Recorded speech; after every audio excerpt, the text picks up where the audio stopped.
Yes, the self-storage business is absolutely the best business there is for the small investor to be in. It has all of the benefits of an investment real estate play with very few of the drawbacks. Plus, it's an operating business that generates great cash flow. Because of this, it caught the eye of Wall Street a few years ago, and a lot of money has been flooding into self-storage, which makes it extremely challenging today for the small investor to get in. Let's discuss this. My name's Mark Helm, and I'm the author of Creating Wealth Through Self-Storage, and I'm the creator of the Quick Start Academy. And what I do is I support the small investor who wants to get in the self-storage business or grow their self-storage business in a strategic way that creates true wealth and a fulfilling career.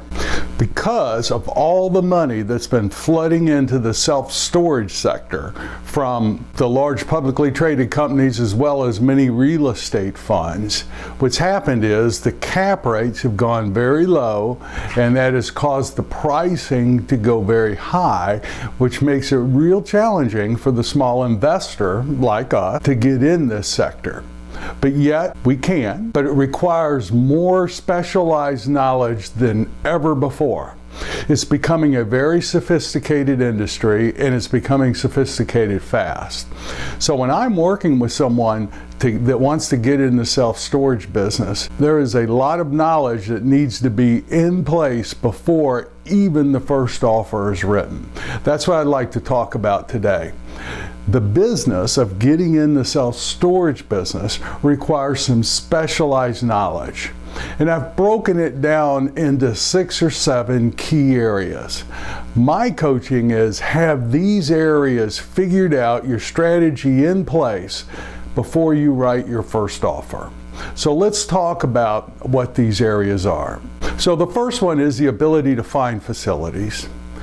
The second one is the ability to financially analyze those facilities. The third area to have in place before you ever write the first offer is financing. What type of financing? Who will finance it? Can you qualify for it? Have your financing somewhat standing still. The fourth area to have in place is your equity. Now, the fifth area that is critical, I think, to have in place in today's market before you ever go after your first facility is the ability to determine self-storage construction cost. We'll talk about this in a minute. Even if you're buying an existing facility, I think this is a critical key aspect of the self-storage industry today for the small investor. The next area, the sixth area that I think is critical to have a strategy for before you ever write the first offer is how you would oversee the construction of new self-storage facilities on an expansion or a conversion that you would do, converting an existing building into a self-storage building. How would you oversee the construction? And the last key thing to have in place, the seventh, is how will you oversee and supervise any subcontractors that you work with? So let's dive into it and talk about why I think these are key skill sets to have in place and know what you're doing before you ever write the first offer. The days of being able to buy an existing self-storage facility that's already stabilized and buy it in such a way where you get the kind of returns you want. It was 2012. That was the last year I was able to buy an existing self-storage facility, put it in service, and get the returns that we needed. Yes, we increased it a little bit in terms of the amount of cash that it spun off through our management, and we added a few other cost centers to generate income that weren't there before. But in today's market, it's literally been years since I've been able to see one that you can buy, put in place, and get the returns you need. For the small investor today, it really requires a value-added play to be successful in getting in the storage business. In other words, to be able to buy an existing facility, yes, you may pay more for it than you want, but be able to add enough value to it so that when you blend the added value plus the price you pay, you get a return that works for you. And the best way to do that, the most consistent way to do that, is to find facilities where you can add new square footage. Bring that square footage on at a much lower cost than the acquisition price, and when you blend the two together, you get a good return. Now, you may say, well, why shouldn't I just build from ground up? Well, you can do that. However, my experience is when I'm building from ground up, it's 3 years before I break even on negative cash flow. Especially if you're getting in the self-storage business, unless you have a strong construction background or you have a partner that has one, in my opinion, that's not necessarily the best way to get in. It's part of a good overall acquisition strategy for the long term.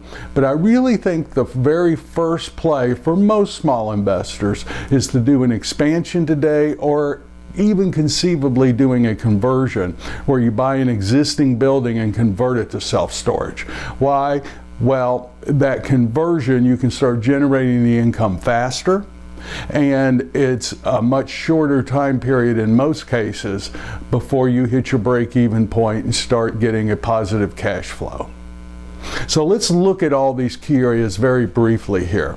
The ability to find properties. So mostly, for most of us, that requires knowing who the self-storage brokers are and the players are in the market today. So when I'm working with someone, I typically will coach them to, yes, farm the area, get the list of owners in the area and mail to them. But primarily, you're looking for properties that are on the market. In most parts of the country, there are just a handful of self-storage brokers that have the majority of the listings in those areas. Get to know those brokers. Know them, meet them, talk to them, let them know what you're after. And the best way to get deal flow is to buy one. Buy your first self-storage facility and close on it.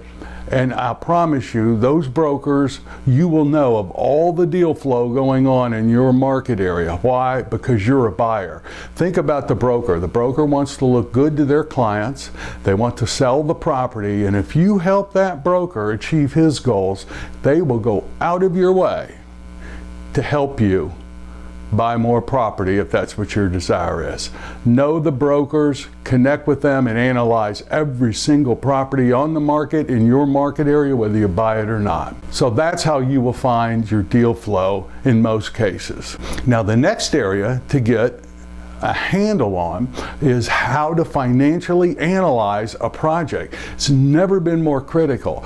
The ability to look at not only what's there, but what will be your operating costs, not the seller's, your operating costs. What will the future income be when I bring that project online and do the value add play?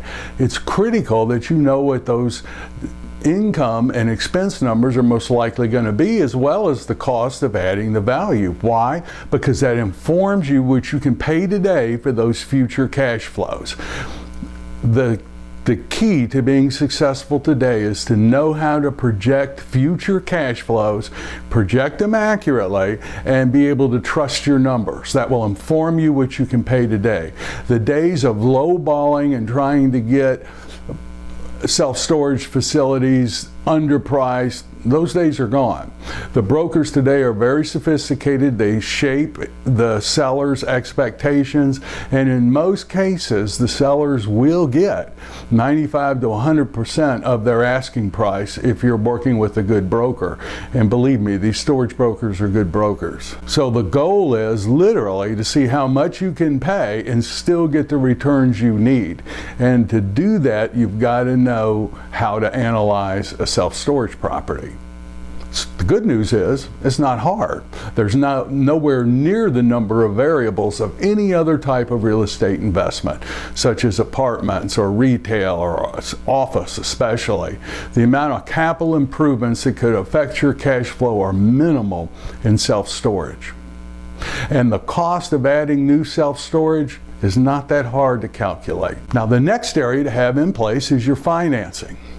You know, when I got in the self-storage business, I couldn't get a self-storage loan. Even today, I have to have partners with me to help me get self-storage loans. So know whether you qualify, know what type of loan that you will most likely be going after, have the places you're going to go get your financing lined up and ready to go, have them look at your net worth and financial wherewithal ahead of time so that you'll know if you have any problems or if you need to bring other guarantors on. Have that all lined out.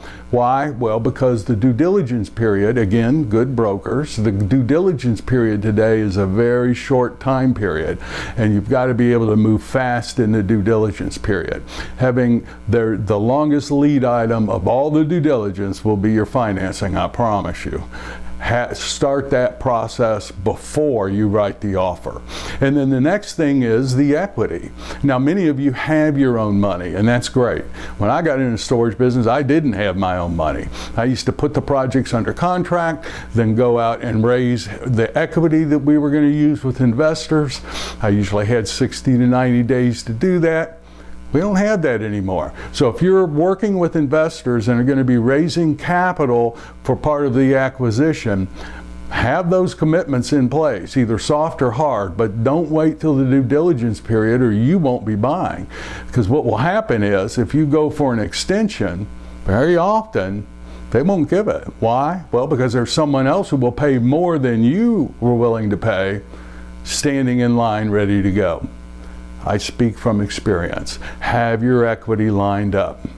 The next area, the fifth area, was the ability to determine construction costs.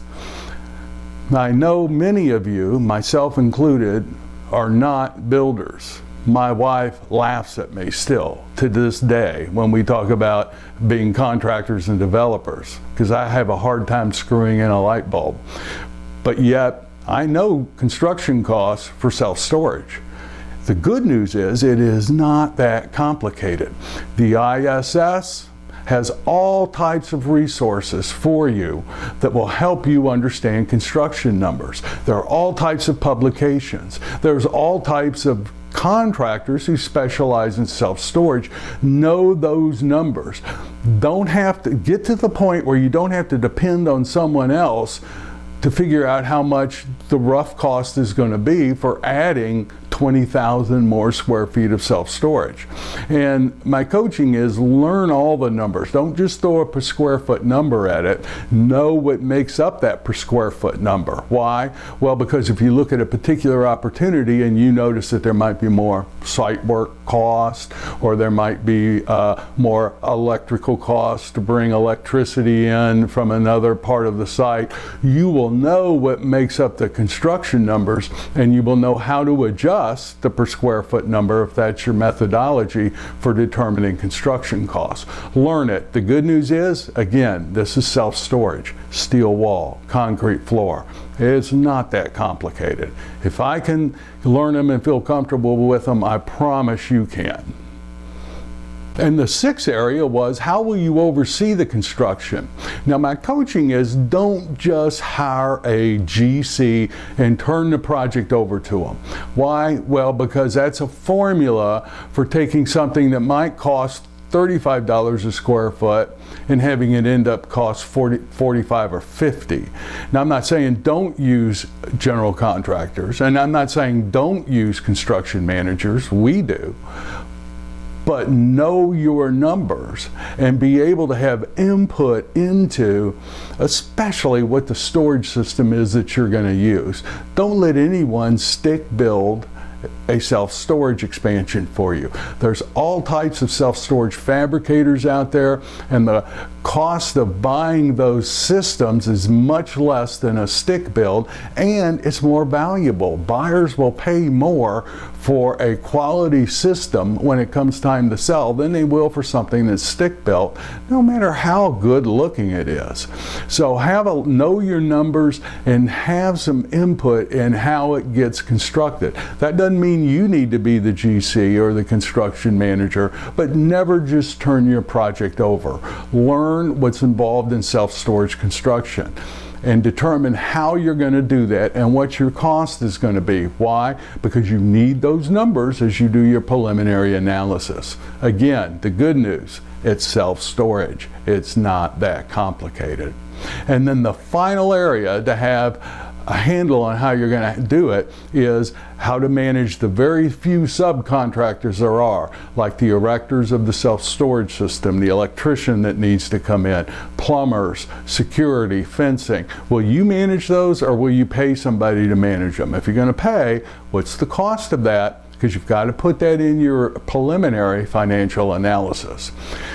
Now, if you have to begin to develop your skill set at all of those areas, then when an opportunity comes up that, yes, you may be paying more than you want to for the existing facility, but when you put all the pieces together, you're getting your 15 or 20% cash on cash return, or whatever your benchmark number is. You will know it when you see it, and you'll be able to move fast enough to control that property.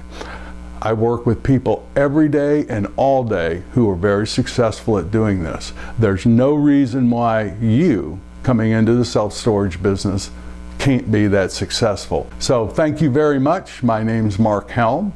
I'm the author of Creating Wealth Through Self-Storage. Good luck in creating a fulfilling career in the self-storage industry. It is the greatest business on earth. I look forward to being with you next week as we dive into a very critical topic in today's self-storage world for the small investor. See you then.